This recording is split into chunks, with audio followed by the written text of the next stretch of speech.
नमस्कार दोस्तों, क्या आपने कभी सोचा है कि भारत ही अपने एक के बाद एक मिशन चंद्रमा पर क्यों भेज रहा है? अमेरिका और अन्य देश क्यों नहीं भेज रहे? इसके पीछे क्या कारण हो सकता है? वह अमेरिका जो 54 साल पहले चंद्रमा पर इंसानों को उतार चुका है, जिसके पास इतनी बेहतरीन टेक्नोलॉजी है कि वह आज से 54 साल पहले ही सॉफ्ट लैंडिंग के द्वारा इंसानों को चांद की धरती पर उतार चुका है। और न केवल चांद की धरती पर इंसानों को उतारा, बल्कि उन्हें सुरक्षित वापस धरती तक भी लेकर आया था। उसको 54 साल बीत चुके हैं, यानी कि हम जितने भी लोग पृथ्वी पर अब निवास कर रहे हैं, उनमें से अधिकांश लोग उस समय पैदा भी नहीं हुए थे। हमारे प्रधानमंत्री श्री नरेंद्र मोदी जी उस समय मात्र 18 साल के थे और राहुल गांधी जी का तो जन्म भी नहीं हुआ था। इसरो का जन्म भी उसके 1 साल बाद हुआ है, जब इंसान चांद पर कदम रख चुका था। ऐसे में आप अंदाजा लगा सकते हैं कि अमेरिका टेक्नोलॉजी में कितना एडवांस था। उस समय मोबाइल फोन भी अस्तित्व में नहीं था। ये जीपीएस वगैरह और बहुत सारे लोकेशंस आज के समय में हम देख पा रहे हैं। वह अमेरिका जो टेक्नोलॉजी में इतना एडवांस होने के बावजूद भी आज चांद पर जाने से क्यों डरता है? ऐसे में सवाल तो उठेंगे ही। अमेरिका दुनिया से क्या छुपा रहा है? साथियों, आप सभी यह जो तस्वीर देख रहे हैं, वह चांद की धरती पर उतरे इंसानों की है, जो चांद की धरती पर कदम रखकर अमेरिका का झंडा लगा रहे हैं। जिस तरह से आज चंद्रयान 3 का सफल लॉन्चिंग पूरी दुनिया में चर्चा का विषय बना हुआ है, बिल्कुल उसी तरह 54 साल पहले अपोलो मिशन की लॉन्चिंग ने हर किसी को हैरान कर दिया था। यही वह मिशन था जिसके तहत पहली बार इंसान इस प्लेनेट को छोड़कर बाहर निकला था।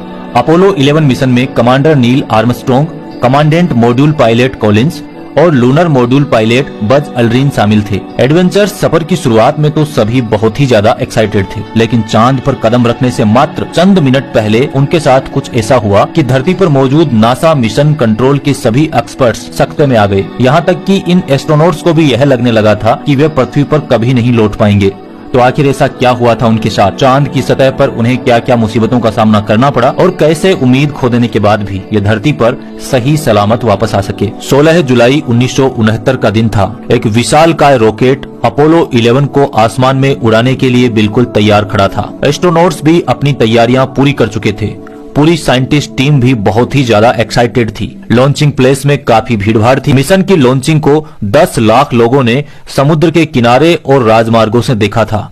वहीं घरों और ऑफिसेज में मौजूद 60 करोड़ लोग अपने कामों को साइड में करके लाइव ब्रॉडकास्टिंग के जरिए ऐतिहासिक घटना के गवाह बन रहे थे। कई साल की मेहनत और रिसर्च के बाद नासा ने वह कर दिखाया था जिसके बारे में हम अपने बचपन की कहानियों में सुना करते थे। यह मिशन 9:32 पर लॉन्च किया गया, जो पृथ्वी की कक्षा में सिर्फ 12 मिनट के अंदर ही एंटर कर गया था। इसके बाद पृथ्वी की परिक्रमा पूरे करते हुए SIVB 3rd स्टेज रॉकेट ने उसे चांद के पथ पर अग्रसर कर दिया। इसके 30 मिनट बाद main rocket Saturn B spacecraft से अलग हो गया और स्पेसक्राफ्ट बिल्कुल सही गति से अपनी दिशा की तरफ आगे बढ़ने लगा। फिर आया 20 जुलाई का दिन। मुख्य यान कोलंबिया से लूनर मॉड्यूल अलग हो गया। कोलंबिया में माइकल कॉलिंस अकेले रहे थे और वहां से निरीक्षण कर रहे थे कि लूनर मॉड्यूल कैसे परफॉर्म कर रहा था। इधर लूनर मॉड्यूल में नील आर्मस्ट्रॉन्ग और बज अल्ड्रिन मौजूद थे, जो 20 जुलाई को चांद की सतह के बेहद करीब पहुंच गए थे।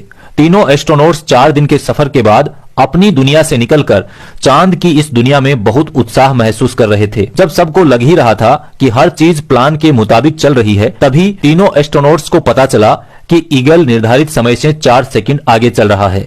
ईगल उस मॉड्यूल का नाम था जो चंद्रमा की धरती पर उतरने वाला था। तो तीनों एस्ट्रोनॉट्स को यह पता चला कि ईगल निर्धारित समय से 4 सेकंड आगे चल रहा है। हमारे लिए 4 सेकंड का समय भले ही कोई खास इंपोर्टेंस नहीं रखता हो, लेकिन अंतरिक्ष में हजारों किलोमीटर की स्पीड से चल रहे यान के लिए यह बहुत घातक साबित हो सकता है और उसे डेस्टिनेशन से मीलों दूर पहुंचा सकता था। इन 4 सेकंड का मतलब था कि ईगल निर्धारित की गई जगह पर लैंड नहीं करके कहीं और मीलों दूर उतरने वाला था। अब चंद्रमा की हर जगह यान को उतरने के लायक तो नहीं है। वहां बड़े बड़े गड्ढे और उबड़ खाबड़ धरातल से टकराकर यान क्रैश भी हो सकता है। यह ऐसी सिचुएशन आ गई थी कि दोनों एस्ट्रोनॉट्स के पसीने छूटने लगे थे, क्योंकि यहाँ उन्हें पृथ्वी से हेल्प नहीं मिल सकती थी। अब अंतरिक्ष यान और चांद की दूरी भी महज कुछ ही किलोमीटर की शेष रही। तभी एक और मुसीबत ने दस्तक दे दी, जिससे एस्ट्रोनॉट्स की हालत और भी ज्यादा खराब हो गई। असल में अपोलो 11 का गाइडेंस कंप्यूटर खतरे का संकेत देने लगा और जब इसकी सूचना धरती पर भेजी गई तो नासा के मिशन कंट्रोल सेंटर में हड़कंप मच गया। सब सोच में पड़ गए कि आखिर कंप्यूटर ऐसा संकेत क्यों दे रहा है। थोड़ी देर जांच के बाद एस्ट्रोनॉट्स से कहा गया कि कंप्यूटर ओवरलोड की वजह से ऐसा एरर शो कर रहा है। जिसे नजरअंदाज करके आपको मिशन पर आगे बढ़ते रहना है। इसके बाद सबकी जान में जान आई और वो चांद पर लैंडिंग की तैयारी करने लगे। तभी नील आर्मस्ट्रॉन्ग की नजर बाहर गई। उन्होंने देखा कि ऑटो पायलट कंप्यूटर एक बड़े गड्ढे के पास यान की लैंडिंग करा रहा है। इसके बाद उन्होंने तेजी दिखाई और यान के ऑटोमेटिक सिस्टम को बंद करके यान का कंट्रोल अपने हाथों में ले लिया। फिर उन्होंने ऐसी जगह ढूंढना शुरू किया कि जहां यान को बिना किसी नुकसान के उतारा जा सके। आखिरकार काफी मुश्किलों के बाद चांद पर कदम रखने का समय आ ही गया और 20 जुलाई को 20:17:39 ISD पर ईगल यान की चंद्रमा पर सही सलामत लैंडिंग हो गई। इसके बाद नील आर्मस्ट्रॉन्ग ने लैंडिंग की सूचना कोलंबिया में मौजूद कॉलिंस को दी। चांद पर लैंडिंग के 6 घंटे बाद यानी 21 जुलाई को नील आर्मस्ट्रॉन्ग चांद की सतह पर अपना पहला कदम रखा, जिसकी तस्वीर शेयर करते हुए कहा कि यह इंसान का एक छोटा सा कदम है लेकिन इंसानियत के लिए बहुत बड़ी छलांग है। उसके बाद दोनों एस्ट्रोनॉट्स अगले 3 घंटे तक चांद की सतह पर अलग अलग एंगल से फोटो खींचे, वहां से पत्थर कलेक्ट किए, मिट्टी के सैंपल उठाए ताकि पृथ्वी पर इन सबको जांच के लिए साथ में लाया जा सके और चांद से जुड़े रहस्यों से पर्दा उठा सके जो किसी को अभी तक पता नहीं थे। नील आर्मस्ट्रॉन्ग ने अपने यान ईगल की भी तस्वीरें ली थी ताकि उसके लैंडिंग के बाद की सही स्थिति के बारे में जांच की जा सके। चारों तरफ रिकॉर्डिंग की गई। दोनों एस्ट्रोनॉट्स कंगारू की तरह उछलते हुए आगे बढ़ते हुए नजर आ रहे थे। चांद की ग्रेविटी कम होने की वजह से वहां चलना मुश्किल हो रहा था। उन्होंने अपने सारे मकसद को पूरा किया और वहां अमेरिका का झंडा भी फहराया और उसे सैल्यूट भी किया और उसके बाद यूएस प्रेसिडेंट से फोन पर बातें की, जिसे पूरी पृथ्वी पर मौजूद लोग लाइव देख रहे थे। यह बहुत गर्व का माहौल था जिससे न सिर्फ नासा और यूएसए के सीने चौड़े हुए बल्कि इससे पूरी दुनिया के इंसानों द्वारा हासिल की गई एक बहुत बड़ी अचीवमेंट के तौर पर देखा गया। यह लाइव प्रसारण कम से कम 60 करोड़ लोगों ने देखा और वो इतने हैरान थे क्योंकि उन्हें अपनी आंखों पर विश्वास नहीं हो रहा था कि चांद पर इंसान पहुंच गया है। सबके मन में उस समय यही चल रहा था कि यह मिशन अब पूरा हो चुका है, लेकिन अभी भी इस मिशन की मुसीबतें खत्म नहीं हुई थी।